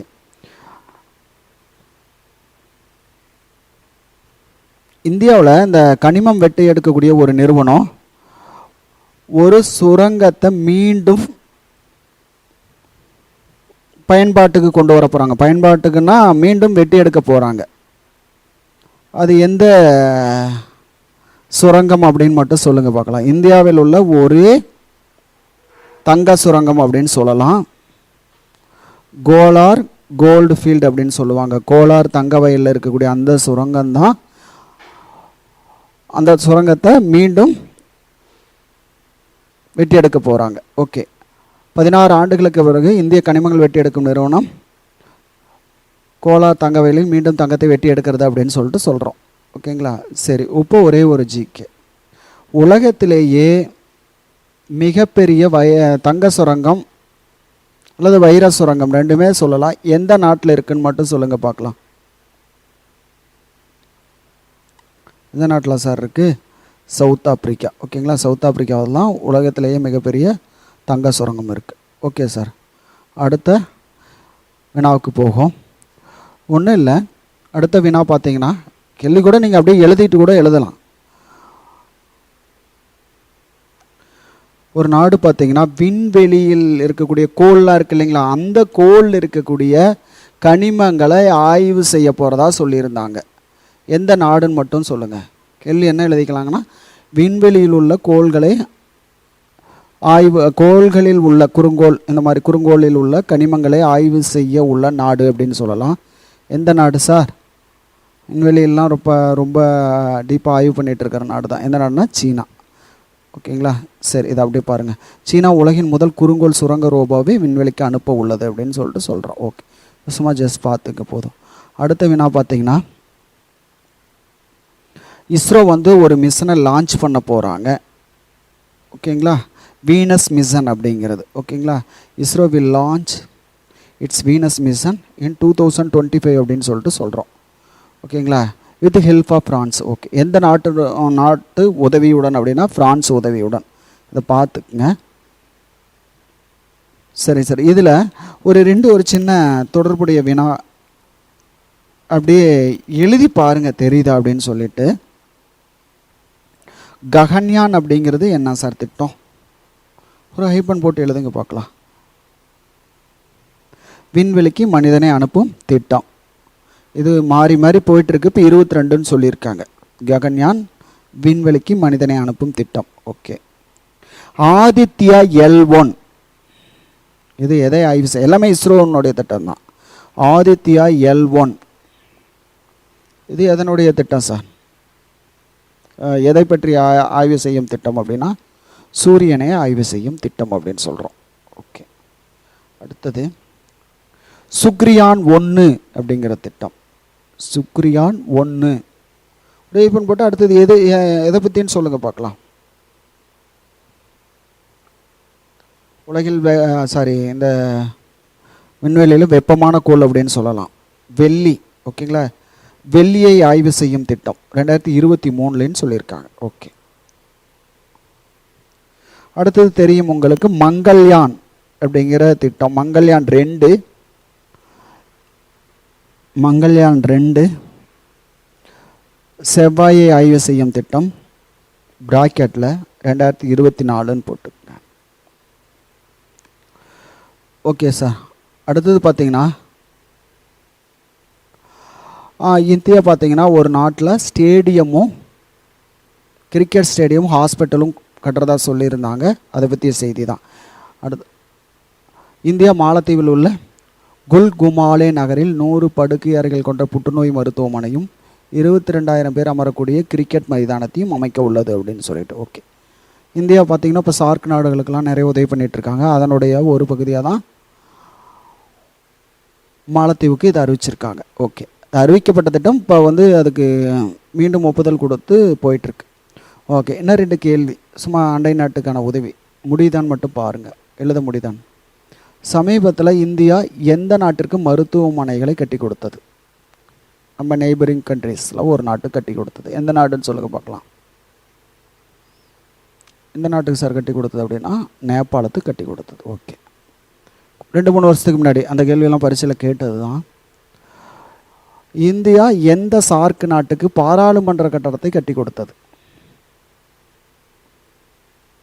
இந்தியா எந்த சார்க் நாட்டிற்கு பாராளுமன்றத்தை கட்டி கொடுத்தது அப்படின்னா ஆப்கானிஸ்தானுக்கு பாராளுமன்றத்தை கட்டி கொடுத்தாங்க. ஓகே.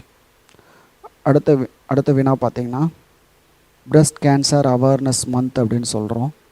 மார்பக புற்றுநோய் விழிப்புணர்வு மாதம். இதை நம்ம அடிக்கடி பார்த்துருப்போம். இதை கொஞ்சம் நல்லா பார்த்துக்க.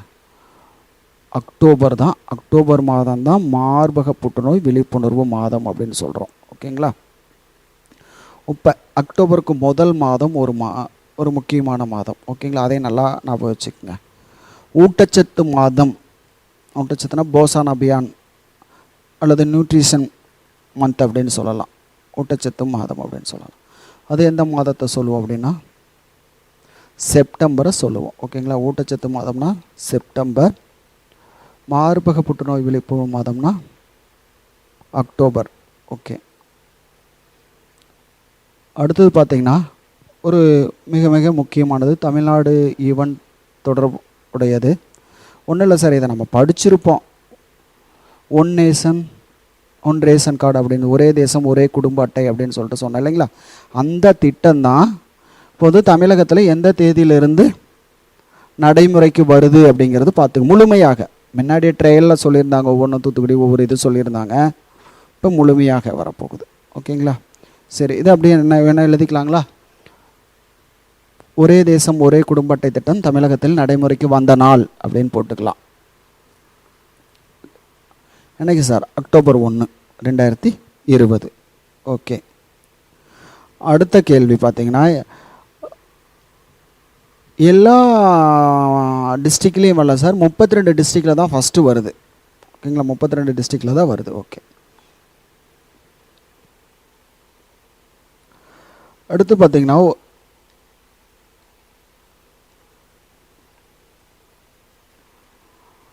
ஒரு 7 டிஸ்ட்ரிக்டில் பார்த்தீங்கன்னா இந்த உணவு தினம்னு சொன்னோம் இல்லைங்களா? உலக உணவு தினம் முன்னாடி கூட பார்த்துருப்போம் இல்லைங்களா? இந்த உணவை வேஸ்ட் பண்ணக்கூடாது அப்படின்னு தினம் கூட கொண்டாடணும் இல்லைங்களா? 29 உணவு தினம். அப்போ எழுதி பார்த்துருந்தா உங்களுக்கு ஞாபகம் இருக்கும். அக்டோபர் 16 இல்லைங்களா? ஓகே. அக்டோபர் 16லிருந்து மீதி மாவட்டங்களில் வரப்போகுது. அந்த மீதி எந்தெந்த மாவட்டம்னு பார்த்தீங்கன்னா தூத்துக்குடி, தஞ்சாவூர், விருதுநகர், ராமநாதபுரம், மதுரை, திருநெல்வேலி. இதெல்லாம் உணவு தினத்திலிருந்து வருதுன்னு ஞாபகம் வச்சுக்கோங்க. உலக உணவு தினத்தில். அப்போ அக்டோபர் 16லிருந்து வருது. அங்கே மொத்தம் பார்த்திங்கன்னா எல்லா மாவட்டத்துலேயும் 16லேருந்து வந்துடும். ஓகே. ஓகே சார், அந்த உலக உணவு தினம் வந்ததுனால ஒரு ஜிகே அப்படியே பார்ப்போம். முதல் உலக உணவு பரிசை வென்றவர் யாருங்க? முதல் உலக உணவு பரிசை வென்றவர் யார் அப்படின்னு பார்த்தீங்கன்னா MS சுவாமிநாதன். ஓகேங்களா? சரி. ஓகே. அடுத்தது பார்த்தீங்கன்னா இந்த ரேஷன் கொடுக்குறாங்க இல்லைங்களா? ஒரே தேசம் ஒரே குடும்ப அட்டை.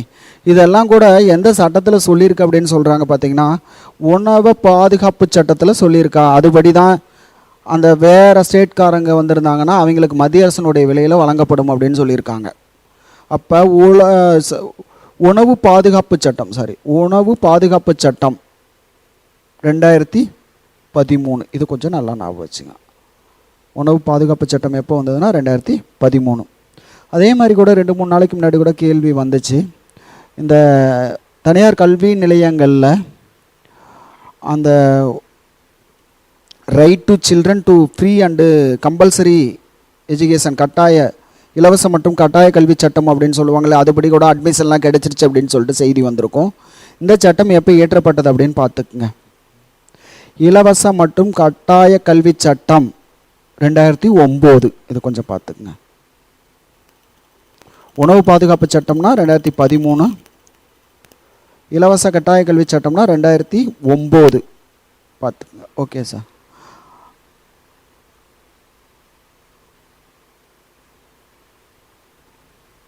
அடுத்தது பார்த்தீங்கன்னா இந்த படம் பார்த்தீங்கன்னா தூய்மை இந்தியா சம்பந்தமான ஒரு திட்டம். அது சம்மந்தமான ஒரு படம். இந்த தூய்மை இந்தியா திட்டத்தை பற்றி ஒரு 4-5 கேள்வி அடிக்கடி கேட்கக்கூடிய கேள்வி. எழுத முடியுதான்னு பார்த்துங்க. ஸ்வச் பாரத் தூய்மை இந்தியா திட்டம் தொடங்கப்பட்ட ஆண்டு எழுதுங்க பார்ப்போம். தூய்மை இந்தியா திட்டம் தொடங்கப்பட்ட ஆண்டு.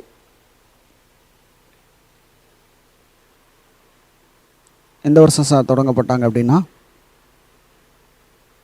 காந்தி பிறந்த நாள் தான், அக்டோபர் 2, 2014. ஓகே, எழுதியாச்சுங்களா? அடுத்த கேள்வி, திட்ட காலம். தூய்மையா இந்தியா திட்டத்தினுடைய காலம், இதுக்குள்ளே இந்தியாவை தூய்மைப்படுத்திடணும் அப்படின்னு ஒரு திட்ட காலம் வச்சுருந்தாங்க. எந்த வருஷம் சார்? 19 அக்டோபர் 2 வரலும். ஓகேங்களா? 5 ஆண்டுகள், 14 to 19. ஓகே, அப்போ இந்த வருஷம் தூய்மை இந்தியா திட்டத்தினுடைய எத்தனையாவது அந்த தொடக்க ஆண்டினுடைய எத்தனையாவது ஆண்டு தினம் கொண்டாடப்பட்டது அப்படின்னா 6வது ஆண்டு தினம். ஓகேங்களா? அப்போ மொதல் எங்கே தொடங்கினாங்க அப்படின்னு பார்த்துங்க, ராஜ்காட்னா டெல்லியில் தான் தொடங்கினாங்க, காந்தியோட சமாதியில் தான் தொடங்கினாங்க. ஓகே, அடுத்தது பார்த்தீங்கன்னா இது ஒரு விருது கொடுத்துருந்தாங்க சார், அந்த விருதை மட்டும் பார்த்துக்குங்க. இதுலேயும் தமிழ்நாடு ஒரு இடத்துல வரும். இந்த தூய்மை அந்த திட்டத்தின் ஒரு பகுதியாக தான் இந்த விருது கொடுத்தாங்க. இதை தமிழ் படத்தில் அப்படியே விருதை மட்டும் எழுதிக்க பார்த்துக்கலாம். இது 2 பிரிவில் கொடுத்தாங்க. ஒன்று எப்படின்னா மொத்தமாக தூய்மையாக இருக்கிறதுக்காக ஒன்று கொடுத்தாங்க, நகரங்கள் அர்பன் ரூரல் ஏரியாலாம் தூய்மையாக இருக்குது அப்படிங்கிறதுக்காக. இன்னொரு விஷயம் என்ன கொடுத்தாங்க அப்படின்னா அந்த டாய்லெட் பிரச்சாரம், இந்த திறந்த வெளி மலம் கழிக்கக்கூடாது அப்படிங்கிறதுக்கு தானே டாய்லெட்லாம் கட்டி கொடுத்து மானியம்லாம் கொடுத்துட்டு இருந்தாங்க இல்லைங்களா, அது சம்மந்தப்பட்டது.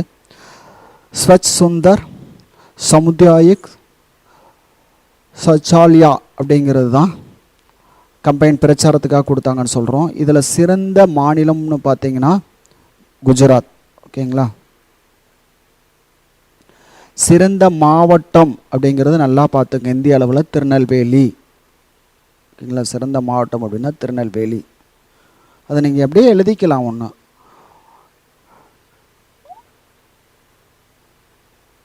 கழிப்பிடங்கள்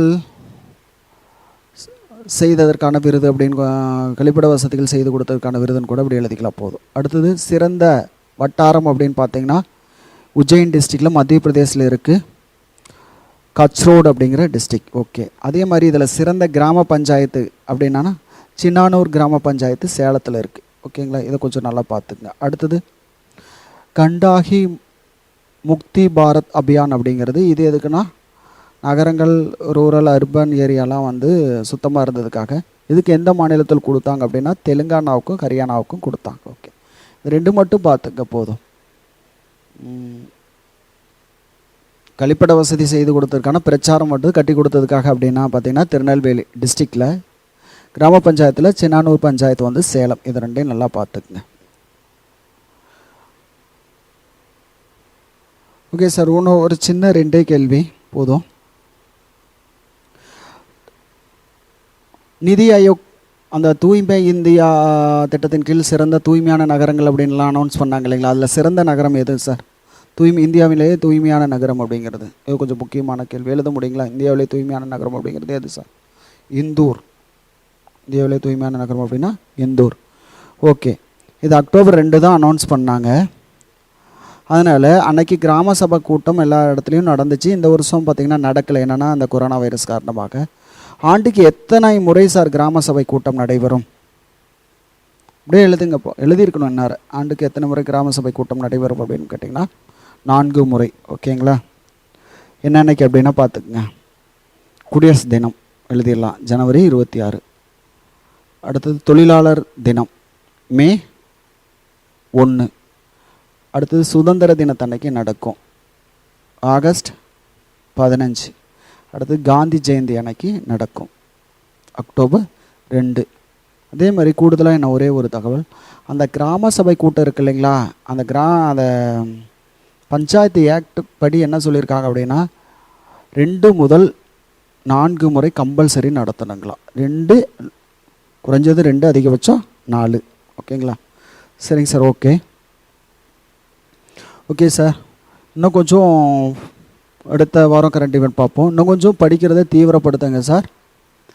நமக்கான வெற்றி காத்துட்ருக்கு, தள்ளி போயிருக்கு, அவ்வளோதான் சொல்ல முடியும். ஓகேங்களா? All the best. கொஞ்சம் நல்லா படிக்க ஆரம்பிங்க. ஓகே.